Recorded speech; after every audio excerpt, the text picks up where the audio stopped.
Yes, hello. Hello, Tanan. Hello, Ray Troopers and friends. This was a situation at SM City, General Santos City, last July 2023. Nadaron diri sa SM sa General Santos City. So, kani siya is na sa South Cotabato ang Jansan. O niya, Sarangani lahi nga province. So, Jansan is sa coastal. Nagyo na sa umutan ako sa mapa sa Pilipinas. Na siya sa pinakatumoy, pinakadulo. Niya, mo ni karon nata sa SM. Kuyaw ang SM nila dire kay dili kuyaw luag kayo ang mga hallways. Di para sa Cebu nga guot siya niya. Di kayo daghang tao.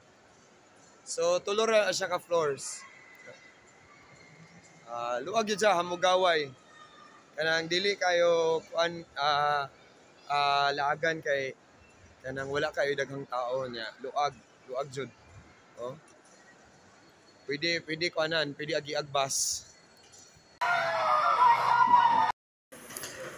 And this is a footage and video uploaded on Facebook during the earthquake in General Santos City on November 17, 2023, Friday, while the Philippines is expecting a typhoon.